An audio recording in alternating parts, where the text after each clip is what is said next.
ఆచి చికెన్ మసాలా. శ్రీకాకుళం జిల్లా తెక్కిలి నియోజకవర్గం వైసీపీ మాజీ ఇన్ఛార్జ్ ఎమ్మెల్సీ దువ్వాడ శ్రీనివాస్ తన భార్యతో వివాదం కారణంగా చాలా సైలెంట్ అయిపోయారు. తనకి దూరంగా ఉంటూ మాధురి అనే మరో మహిళతో ఉంటున్నారని ఆయన భార్య ఆరోపించారు. దానికి తగ్గట్లే దువ్వాడ శ్రీను మాధురిలు ఎక్కడెక్కడో పర్యటిస్తూ సోషల్ మీడియాలో వీడియోలు పెట్టి తన బంధాన్ని చాటుకున్నారు.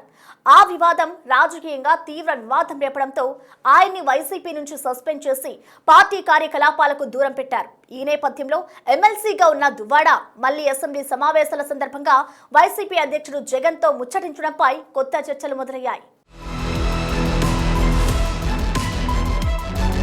దువ్వాడ శ్రీనివాస్ శ్రీకాకుళం రాజకీయాల్లో పరిచయం అవసరం లేని పేరు. అలాగే కట్టుకున్న భార్యను, పెళ్లిడుకొచ్చిన కుమార్తెను వదిలి మాధురితో ఆయన సాగించిన ప్రేమాయణం, చేసిన రీల్స్, ఇచ్చిన స్టేట్మెంట్లు వైరల్ అవ్వడంతో రాష్ట్రంలోనే తెగ పాపులర్ అయ్యారు. మాధురితో ఆయన ప్రయాణం వైరల్ అవ్వడంతో వైసీపీ ఆయన్ని పార్టీ నుంచి సస్పెండ్ చేసి కార్యకలాపాలకు దూరం పెట్టింది. వైసీపీ దువ్వాడను సస్పెండ్ చేయడంతో టెక్కిలి నియోజకవర్గం వైసీపీ మాజీ ఇన్ఛార్జ్ దువ్వాడ ఎమ్మెల్సీగా కొనసాగుతున్నారు. ఏదేమైనా వ్యక్తిగత జీవితంలో బలహీనతలే ఆయన్ని రాజకీయంగా వెనక్కి నెట్టాయి. కుటుంబ వివాదాలను కారణంగా చూపిస్తూ ఆయన్ని వైసీపీ సస్పెండ్ చేసింది. అయితే తన సస్పెన్షన్ వెనుక ధర్మన సోదరులు ఉన్నారని శ్రీనివాస్ విమర్శలు చేస్తున్నారు. కట్ చేస్తే ఏపీ అసెంబ్లీ బడ్జెట్ సమావేశాల సందర్భంగా అసెంబ్లీ ఆవరణలో వైసీపీ అధినేత జగన్ కు దువ్వాడ శ్రీనివాస్ తారసపడ్డారు. ఆ ఇద్దరి మధ్య మాటామంతి శ్రీకాకుళంతో సహా రాష్ట్ర వ్యాప్తంగా ఇప్పుడు ఇదే హాట్ టాపిక్ గా మారింది. ఇద్దరి మధ్య ఏం డిస్కషన్ జరిగి ఉంటుంది అనే దానిపై ఎవరి విశ్లేషణలు వారు చేసుకుంటున్నారు. బడ్జెట్ సమావేశాల మొదటి రోజు గవర్నర్ ప్రసంగానికి వైసీపీ సభ్యులు కూడా హాజరయ్యారు. ఎమ్మెల్సీ హోదాలో దువ్వాడ శ్రీనివాస్ కూడా ఈ సమావేశాలకు వెళ్లారు. అయితే ఆయన వైసీపీ కండువా మాత్రం వేసుకోలేదు. దీనికి కారణం ఆయన్ని వైసీపీ సస్పెండ్ చేయడమే. కానీ అసెంబ్లీ ప్రాంగణంలో జగన్, దువ్వాడ శ్రీనివాస్ మాట్లాడుకోవడం చర్చనీయాంశమైంది. జగనే స్వయంగా ఆయన్ని పిలిచారని శ్రీనివాస్ వర్గీయులు చెబుతున్నారు.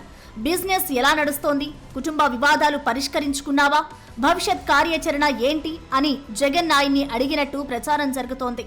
ఇదే టైంలో మిమ్మల్ని ఒకసారి వ్యక్తిగతంగా కలవాలని శ్రీనివాస్ కోరినట్టు తెలుస్తోంది. చూద్దాంలే అంటూ జగన్ అక్కడి నుంచి వెళ్లిపోయారంటున్నారు. ఇద్దరి నేతల మధ్య జరిగిన చర్చను బట్టి దువ్వాడ శ్రీనివాస్ మళ్లీ వైసీపీలోకి వెళ్లడానికి ప్రయత్నిస్తున్నట్టు తెలుస్తోంది. పార్టీ ఆయన సస్పెండ్ చేసిన తర్వాత ఆయన చాలా అంశాలపై కూటమి ప్రభుత్వాన్ని, కేంద్రాన్ని ప్రశ్నిస్తూ వచ్చారు. రైతు సమస్యలు, ఇండిగో సంక్షోభం, స్టీల్ ప్లాంట్ వంటి అంశాలపై గలం వినిపించారు.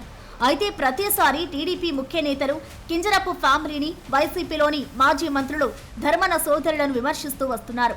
ఈ రెండు కుటుంబాల కారణంగానే తన వ్యక్తిగత రాజకీయ జీవితం వెనుకబడిందని ఆయన పదే పదే ఆరోపిస్తున్నారు. అంతేకాదు తనకు టీడీపీ, బీజేపీల నుంచి ఆహ్వానం వచ్చిందని కూడా పలుసార్లు ప్రస్తావించారు. ఎన్నికలకు ఇంకా సమయం ఉంది కాబట్టే అప్పుడే ఎలాంటి నిర్ణయం తీసుకోకపోవడం మంచిదని ఆయన స్టేట్మెంట్లు ఇచ్చారు. అయితే దువ్వాడకు కూటమి పార్టీల నుంచి ఆహ్వానాలు అందే సీన్ లేదని లోకల్ గా టాక్ వినిపిస్తోంది. మొత్తం మీద ఏ ఇతర పార్టీలో చేరే అవకాశం లేకపోవడంతో ఆయన తిరిగి ఏదో ఒక రకంగా మళ్లీ వైసీపీలోనే చేరడానికి ప్రయత్నిస్తున్నారని ప్రచారం కూడా నడుస్తోంది. తాజాగా జగన్ తో జరిగిన డిస్కషన్ కూడా ఈ ప్రచారానికి బలాన్ని చేకూర్చింది. జగన్ నుంచి గ్రీన్ సిగ్నల్ వస్తే దువ్వాడ వైసీపీలో చేరుతారా? చేరడానికి ముందు దువ్వాడ జగన్ కి గాని, దువ్వాడకి జగన్ కానీ ఏమైనా కండిషన్స్ పెడతారా అనేది ఇప్పుడు ఆసక్తికరంగా మారింది. ఎందుకంటే ధర్మన సోదరుడు ఉన్న చోట దువ్వాడ రాజకీయం చేయడం దాదాపు కష్టంగానే కనిపిస్తోంది. ధర్మన సోదరులతో వేదిక పంచుకోవడానికి కూడా శ్రీనివాస్ సిద్ధంగా లేరు. అలాంటప్పుడు వాళ్ళతో కలిసి పనిచేయాలని జగన్ కండిషన్ పెడతారా? తన రాజకీయం తాను చేసుకుంటా ధర్మన సోదరులను తన విషయంలో ఇన్వాల్వ్ కానివ్వొద్దని శ్రీనివాస్ కండిషన్ పెడతారా? అసలు శ్రీనివాస్ వైసీపీలో చేరుతారా? ఆ పార్టీ మళ్ళీ ఆయన్ని రాణిస్తుందా? ప్రస్తుతం ఇవన్నీ సమాధానం లేని ప్రశ్నలుగా మిగిలాయి.